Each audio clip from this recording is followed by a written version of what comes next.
Adrien Gindre. Bonjour Bruce. Votre invitée ce matin est Marion Maréchal, députée européenne et présidente du mouvement Identité-Liberté. Bonjour Marion Maréchal. Sur TF1 hier soir, Marine Le Pen a dénoncé une décision politique après sa condamnation pour détournement de fonds publics. Elle a d'ailleurs quitté la salle d'audience hier matin, avant même la fin du jugement. Vous l'avez eu hier, vous avez eu votre tante, vous avez échangé avec elle. J'ai eu Marine Le Pen au téléphone et je lui ai fait part de tout mon soutien. Je lui ai dit que je serais évidemment à ses côtés dans ce qui m'apparaît être un véritable scandale. Vous savez, je ne fais pas beaucoup de médias et j'ai accepté de venir ce matin parce que la situation est extrêmement grave.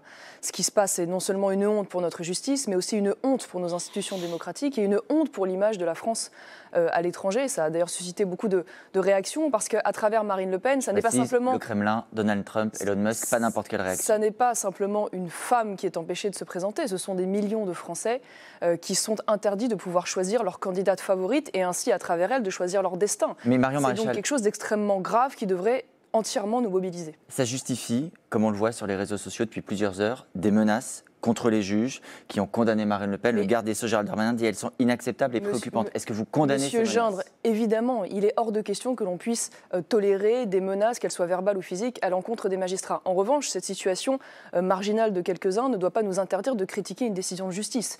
Parce que permettez-moi de dire que cette décision, elle s'inscrit quand même dans une lente trajectoire extrêmement inquiétante où on voit une élite, disons-le, et des juges de gauche s'autoriser, une attitude de plus en plus scandaleuse. Quand on se rappelle la décision de l'Arcom vis-à-vis de C8, quand on voit aujourd'hui la dérive après du Conseil plus d'une trentaine de mises en garde, même si on n'est pas là pour débattre de l'Arcom. Et du Conseil d'État qui aboutit régulièrement à bloquer des pans entiers de lois votées par le Parlement souverain ou même d'interdire le recours au référendum. Et aujourd'hui, on a le sentiment que ce sont les juges les coupables. Est-ce que vous nous dites les coupables ce matin, ce sont les juges? Même Marine Le Pen hier soir sur TF1, elle parle de régime autoritaire, d'un état de droit violé.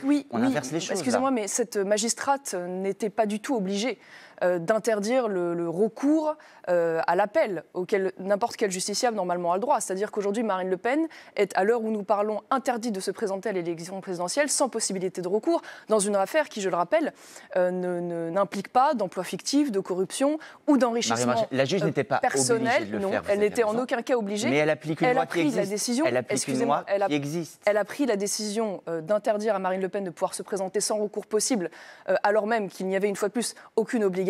Elle parle de risque de trouble à l'ordre public de la candidature de Marine Le Pen. C'est quand même des mots extrêmement forts et graves dans un pays où, je le rappelle, candidature d'une personne condamnée pour détournement. Dans un pays où, je le rappelle quand même, il y a régulièrement, je pourrais vous citer de très nombreuses décisions de justice, j'en ai ici, des agresseurs, des violeurs, des dealers qui reçoivent des peines moins lourdes que celles de Marine Le Pen. Candidats à la présidentielle. Donc tout ça, excusez-moi, mais tout ça s'inscrit quand même dans un contexte général de laxisme judiciaire extrêmement grave, et on voit qu'à l'égard de Marine Le Pen, en revanche, ce laxisme habituel ne s'applique pas, voire même la décision est encore plus dure qu'elle ne l'est traditionnellement. Quand on dit décision politique, juste pour bien comprendre, vous considérez que les juges ont agi sous influence, qu'ils sont aux ordres de quelqu'un ou de quelque chose ? Je ne crois pas qu'il y ait un ordre quelconque. Je crois qu'il y a aujourd'hui beaucoup de juges qui prennent un certain plaisir à pouvoir s'en prendre politiquement au camp national au sens large. Il suffit d'ailleurs de voir un peu le poids de mesure qu'il y a eu dans une affaire relativement proche qui est celle de François Bayrou, où d'un côté on a la relaxe, là où on a une condamnation une fois de plus extrêmement dure. Avec des montants qui n'avaient rien à voir. On parle de 300 000 versus 400 millions d'euros. Vous savez, ça n'est pas un sujet proprement français d'ailleurs.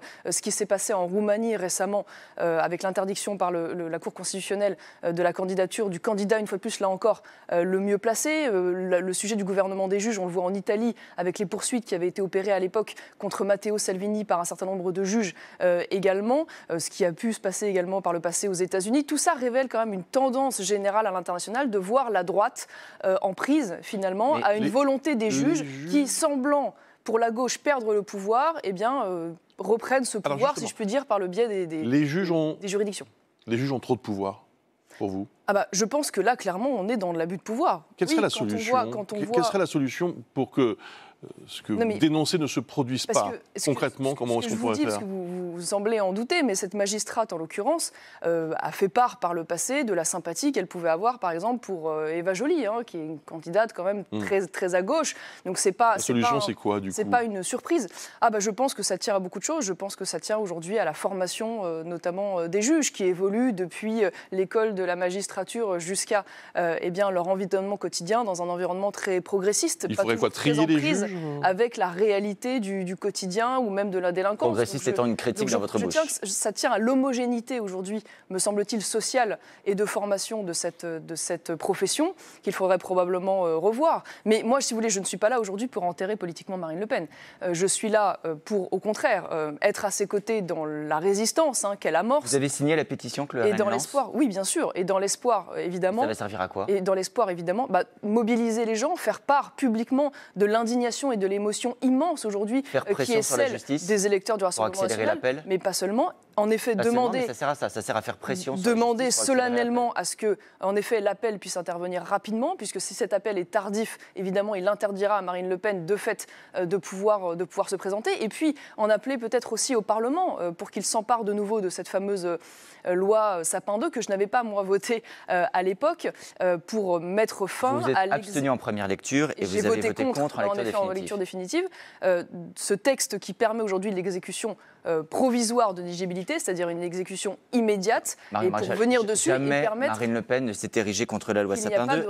Elle avait même réclamé l'inéligibilité à vie pour tous ceux qui sont condamnés. Écoutez, elle avait deux députés à l'époque, Gilbert Collard et moi-même, et nous avions voté contre. Donc vous ne pouvez pas dire que Marine Le Pen, évidemment, n'était pas contre. Et une fois de plus, il ne s'agit pas du principe d'éligibilité, il s'agit de son application immédiate avant que tous les recours ne soient... Vous souhaitez une initiative législative. Hier, on a entendu, par la voix de son entourage, le Premier ministre dire qu'il ne commentait pas une décision de justice, mais qu'il était troublé. Qu'est-ce que vous attendez de l'exécutif ? Il y a une possibilité, c'est la loi d'amnistie. Est-ce que vous demandez une loi d'amnistie qui bénéficierait à Marine Le Pen ? Si vous voulez, le sujet, on a aussi beaucoup parlé de la grâce présidentielle. Je veux dire, à la limite, tout est bon à prendre, j'aurais envie de vous dire. Le problème, c'est que cette grâce ne peut intervenir qu'après le jugement définitif, c'est-à-dire après l'appel. Et on en revient. Qu'est-ce que peut faire aujourd'hui l'exécutif ? Et on en revient à ce sujet. L'exécutif peut remettre une fois de plus sur la table cette loi Sapin 2 et revenir avec la construction d'une majorité sur la possibilité de supprimer l'exécution provisoire pour l'inéligibilité et ainsi empêcher de manière rétroactive qu'elle puisse s'appliquer d'ores et déjà à Marine Le Pen. Vous demandez qu'on défasse a posteriori une décision de justice qui a déjà été rendue. Tout à fait. Non,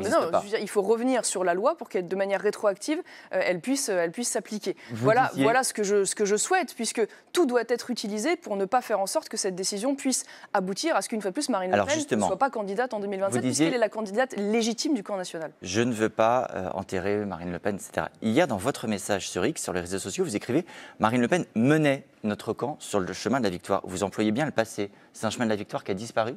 C'est-à-dire qu'à l'heure où je vous parle, elle est empêchée de se présenter. Voilà, n'y voyez pas de sous-entendu, puisque si je suis devant vous aujourd'hui, c'est précisément parce que je me tiens à ses côtés, que Marine Le Pen, à l'heure où nous parlons, est candidate à l'élection présidentielle. Elle n'a pas renoncé. Une fois de plus, tout va être utilisé pour permettre qu'elle puisse être face aux Français en 2027. Alors la voie parlementaire, l'appel en effet à la justice. Nous ne désespérons pas que cette justice puisse revenir à la raison d'ici là. La mobilisation en effet populaire et pacifique. Et si elle ne peut pas l'être, est-ce que vous pourriez y aller, vous ? Non, mais une fois de plus, je ne me projette pas dans ce scénario. Oui, je ne me projette pas dans ce scénario et je veux dire que je suis assez gênée par la petite musique que j'entends depuis hier. On a eu 8000 sondages là pour expliquer que finalement ce n'était pas si grave, que les Français s'en fichaient, que même les électeurs du Rassemblement national s'en souciaient peu. Je vous le dis, ce n'est pas le retour que j'ai. Il y a une immense émotion, une immense indignation. Et ce sujet est si grave et dépasse d'ailleurs Marine Le Pen que je ne laisserai pas dire qu'on peut ainsi tourner la page sans s'en soucier au prétexte que ça n'aurait pas grande importance et que finalement il y aurait d'autres candidats possibles. Comme Louis Alliot hier à votre place, que Jordan Bardella serait le mieux placé si Marine Le Pen... non, mais une fois de plus, Marine Le Pen est candidate à l'heure où je vous parle. Voilà. Et donc à partir de là, il ne s'agit pas du tout d'anticiper sa succession, il s'agit de savoir comment nous organisons... bon candidat ou pas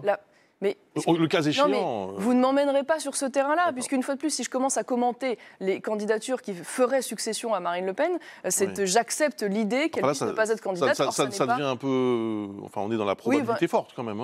D'accord, la voie est étroite. Donc la voie est étroite, je suis d'accord avec vous, mais elle existe. Et donc, il faut s'en emparer jusqu'au bout, puisqu'une fois de plus, ça crée un précédent extrêmement grave et inquiétant. Vous y voyez une opportunité pour faire demain l'union des droites, que vous avez appelée de vos voeux à de multiples reprises par le passé, que Marine Le Pen refusait pour le coup. Excusez-moi, mais la coalition aujourd'hui nationale, elle existe. Et j'en fais partie avec mon mouvement Identité-Liberté, et Éric Ciotti en fait partie avec son mouvement UDR. Elle existe à l'Assemblée nationale, elle existe au Parlement européen, elle existe, j'espère, et elle existera encore davantage, de manière encore plus ample et structurée aux prochaines élections législatives qui interviendront on ne sait quand encore. Et cette volonté de Marine Le Pen, elle a été affichée, elle a été exprimée et aujourd'hui elle existe. Donc il faut poursuivre cela.